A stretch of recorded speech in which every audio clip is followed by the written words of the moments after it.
O Money Report recebe Luiz Carlos Bento, CEO da Intervalor, empresa que presta serviços financeiros e é especializada em recuperação e concessão de crédito.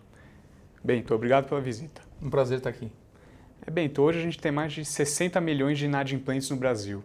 Queria primeiro que você comentasse como é que isso impacta o negócio da Intervalor. Bom, isso por um lado é uma constatação triste, né? A gente identificar que tem 60 milhões de pessoas com algum tipo de inadimplência, mas por outro lado também não dá para dizer que é um alento para uma empresa de recuperação de crédito, porque ter uma quantidade de devedores não significa fonte de receita para a empresa. Porque, na verdade, a grande parte do nosso faturamento ele vem de uma operação success fee. E a gente tem que fazer a recuperação. E numa situação de crise, normalmente o que tem acontecido é que as pessoas não têm condição de também fazer o pagamento das suas dívidas. Então isso exige muita criatividade das empresas para buscar atender, ser aderente às condições que o cliente tem para fazer essa renegociação e uso de muita inovação para a gente tentar seduzir e apresentar uma condição que agrade e que atenda as necessidades dos clientes, dos nossos clientes, portanto, que hoje estão com algum tipo de inadimplência. E quais estratégias a Intervalor tem usado para tentar se diferenciar no mercado? Até porque a gente sabe que cobrança de dívida, que é uma das atividades da Intervalor, é sempre muito complicado. Não é um assunto agradável, né? Ninguém gosta de receber uma cobrança. Então a Intervalor tem se dedicado muito a entender de que maneira que você pode tornar essa experiência de passar por um processo de uma renegociação o menos desagradável possível. Então, o que a gente tem feito muito é investido em tecnologia para identificar analytics, muita situação de analytics para tentar identificar o perfil e tentar fazer uma abordagem com uma estratégia já aderente às condições que a gente já conhece do devedor.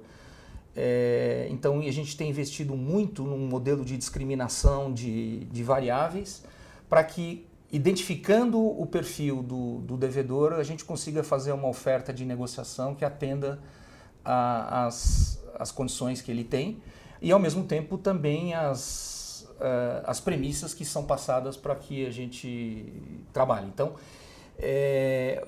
hoje, essa equação passa muito por utilização a gente já faz uso de inteligência artificial para inclusive com agentes virtuais fazendo contato com os devedores. A gente faz muitas pesquisas, eu faço parte de um instituto, sou presidente do Instituto GEOC, que é um instituto que congrega as grandes empresas de cobrança. Então a gente faz muitos estudos para identificar de que maneira que os clientes eles recebem melhor uma situação de cobrança. E a gente tem percebido um crescimento muito, muito forte, muito consistente do uso das tecnologias digitais. Então, em primeiro lugar, o Omnichannel. Então, qualquer tipo de canal de comunicação, você fazer a abordagem do jeito que o cliente quer. E para isso você precisa ter por trás disso todo um sistema de inteligência artificial, que no nosso caso a gente chama-se Nokai Active. Então esse sistema ele identifica todos os contatos que você tem com o cliente, percebe a maior aceitação de cada tipo de contato, as interações que foram feitas, as conversas como foram feitas, e ele retroalimenta a próxima estratégia para o devedor. A gente chama isso de one-to-one collection. Na verdade, você está fazendo uma estratégia. A gente saiu daquele modelo antigo de criar clusters e olha, esse cluster eu vou atuar dessa forma. Eu faço assim, eu tenho alta probabilidade, média e baixa. Isso no passado era assim que era feito. Só que isso não funciona mais. As pessoas são muito diferentes e cada vez mais diferentes. Então a gente precisa entender exatamente qual é o melhor modelo, o melhor approach. E aí a gente criou, então, o que a gente está chamando de One-to-One Collection, que é a personalização da cobrança com uma oferta específica para atender os interesses daquele devedor. E eu posso garantir que o sucesso dessa estratégia é muito interessante. Os clientes, a gente tem feito entrevistas também para analisar as abordagens que a gente tem feito, eles têm se mostrado muito mais satisfeitos.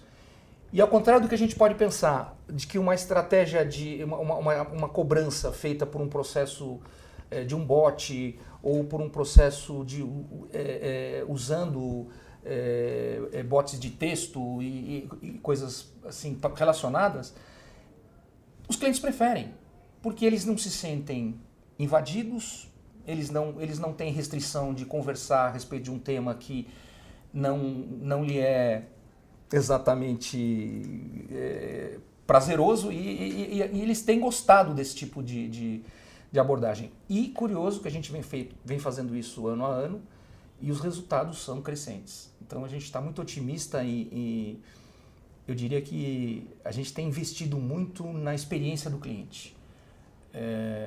Já que o que a gente está fazendo é alguma coisa que de certa forma não agrada, do seu ponto de vista de ser incomodado para fazer uma negociação de uma dívida, então a gente entende que a gente tem que fazer isso da maneira menos traumática e que mais atenda os desejos do cliente.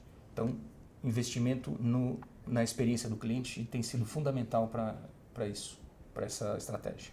E esse investimento pesado em tecnologia, além de, óbvio, ajudar no seu core business, ele abre novas oportunidades de negócios para a empresa, com essa vasta gama de dados que vocês passam a ter acesso com esses novos processos? Sim, eu acho que esse é um grande diferencial. Nós hoje, a Intervalor nasceu há 20 anos atrás. A primeira empresa fundada foi uma empresa de tecnologia. Então ela cresceu com um pilar de tecnologia em tudo que a gente faz. Então hoje a gente tem alguns softwares nossos que rodam em alguns bancos, em processos de crédito. Todas as soluções que a gente usa para prestar os serviços são desenvolvidas internamente. A gente tem uma equipe, eu considero bastante expressiva, grande, de desenvolvimento de soluções. E isso tem permitido a gente expandir todas a nossa atuação em diversos outros segmentos. Por exemplo, a questão de 2 anos e mais intensamente esse ano, a gente começou a atuar na cobrança o que a gente chama de cobrança mercantil ou cobrança B2B, que é uma cobrança onde uma empresa cobra uma outra empresa. Tradicionalmente a cobrança que a gente está acostumado a falar é aquela do banco que cobra um devedor, ou de um cartão de crédito, ou de uma universidade cobrando os seus alunos. A gente tem muitos casos assim de universidade, a gente está muito forte nesse segmento. Mas o B2B, como a gente costuma chamar, a gente tem uma expectativa muito grande, estamos tendo muita receptividade com o uso de tecnologia, de novas estratégias, para que a gente faça o processo de negociação entre empresas. Então esse é um caso clássico. E a gente não faz só cobrança, né? Então a tecnologia também a gente usa para fazer os processos de venda de crédito, portanto financiamento de veículos. A gente trabalha para algumas montadoras, fazendo todo o processo de financiamento para os bancos das montadoras. E também análise de crédito. São as nossas principais operações, né? Então a gente faz toda a cadeia, desde a originação do crédito, processo de atendimento para a concretização do crédito, formalização do crédito, a cobrança em todas as etapas. Então esse que é o business da Intervalor. E como é que é esse fomento ao desenvolvimento tecnológico dentro da empresa? Porque, é óbvio, não é só uma questão de investir, é também criar uma cultura de inovação dentro da empresa. Como isso ocorre na prática? Essa pergunta é muito boa, porque, na verdade, você tem algumas pessoas que têm uma visão um pouco mais voltada à inovação, mas a dificuldade é como você torna isso, você faz isso permear a organização? Como é que você consegue espalhar esse processo de inovação dentro da empresa? No caso da Intervalor, a gente passou a adotar alguns modelos de gestão baseados em OKR, que na verdade é um modelo de acompanhamento e de gestão da empresa para acompanhar as métricas. OKR são os objetivos e os fatores chaves que você tem como objetivo para alcançar. Então a gente utiliza muito os conceitos de OKR e também a gente está usando agora, mais recentemente, com uma experiência fantástica, a criação de squad. Na verdade, criamos um squad para poder promover a digitalização da empresa. Então, a empresa sempre teve esse viés tecnológico e agora, com a formação desse squad, tem um líder desse squad na verdade, você monta uma célula multidisciplinar com todas as áreas envolvidas, voltadas especificamente para esse squad. Então, ele tem um reporte matricial, porque ele continua ligado administrativamente às outras áreas, mas ao mesmo tempo ele tem um reporte de objetivo, que o objetivo dele é viabilizar a digitalização da empresa. Então eu posso dizer para vocês assim que as mudanças que a gente está conseguindo implementar na empresa são absurdas. Assim, é absurdo a diferença que a gente está vendo após a adoção do modelo de squads. E é uma coisa simples. Você não precisa investir nada a mais, você simplesmente separa a equipe, coloca todo mundo no mesmo ambiente, obviamente com uma estratégia de modelo de negócio, de modelo estratégico para poder implementar esse squad, mas é inacreditável os resultados. Eu tinha uma boa expectativa, mas eu não imaginava que fosse o que nós tivemos. Digamos, seria trazer uma cultura de startup, como se fosse uma startup dentro da Intervalor? Exatamente isso.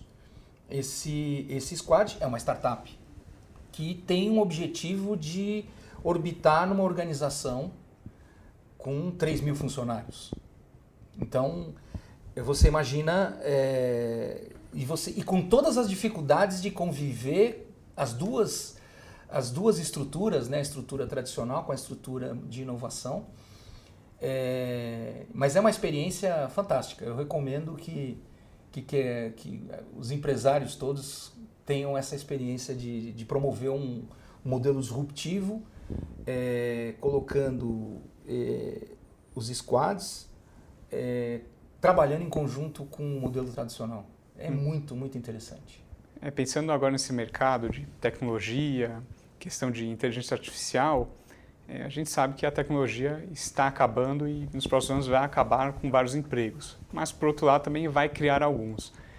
Como é que você vê essa mudança e se na Intervalor vocês têm essa preocupação de requalificar profissionalmente alguns colaboradores para poder exercer novas funções? Sim. Existe uma matéria que saiu na The Economist já há alguns anos atrás, que previa quais são as profissões potencialmente mais extinguíveis do mundo. E você tinha lá as menos, começando para as que menos tinham possibilidade de extinção. Eu me lembro que incluía ali fisioterapeutas, portanto que não poderiam ser substituídos por robôs, mas terapeutas ocupacionais, que também não poderiam ser, esse era o primeiro. E aí passava por toda a cadeia de carreiras e no final terminava com operadores de call center. Portanto, a relação do operadores de call center era basicamente 1 para 1, era 0,99. Então, assim, é um dado que já foi identificado há alguns anos atrás e que a gente vem observando ano a ano. Eu tenho a visão de que não é que o fato de extinguir eu não acredito na extinção num prazo tão curto. Isso é um processo que vai acontecer ainda por muito mais tempo. Mas eu acho que não é... Da mesma forma que eu não acredito que um fisioterapeuta não pode ser substituído por um robô, porque eu tive um problema no pé e fui fazer uma fisioterapia e me puseram um robô. Então, um robô que automaticamente mexe tudo, quer dizer, eu falei, já quebrou a tese. Eu também não acredito que os operadores têm um prazo tão curto ainda. Muito pelo contrário. Eu acho que hoje o que funciona muito bem é a convivência híbrida entre um agente humano e as tecnologias. Isso ainda não pode ser substituído no nosso negócio totalmente por inteligência artificial ou só inteligência artificial. A gente sim usa muito a inteligência artificial para melhorar essa relação entre o humano e a tecnologia. Mas para mim está muito claro. E a boa notícia é que hoje o Brasil, pelo menos em matéria desses processos relacionados a crédito, relacionados a fraudes, você tem um lado péssimo da fraude, que a gente somos um dos campeões das fraudes, mas a gente tem um lado muito bom de quanto nós somos evoluídos na prevenção de fraude. Então, o que eu considero hoje é que a tecnologia voltada a melhorar essa relação dos clientes no processo de cobrança vai fazer com que durante muitos anos a gente tenha a convivência harmônica entre o agente humano e as tecnologias. E os operadores vão mudar o skill. Então a gente já está trabalhando, já está preparando um processo de aprendizado, de treinamento, para que a gente transforme essas pessoas com outro skill. São modelos diferentes de lidar com o cliente, né? E a gente também está preocupado com esse processo e preparando. Mas isso daí, meu amigo, não tem volta. Bento, muito obrigado pela conversa. Espero que a gente possa recebê-lo em novas oportunidades. É um prazer estar aqui com vocês. Muito obrigado, eu que agradeço.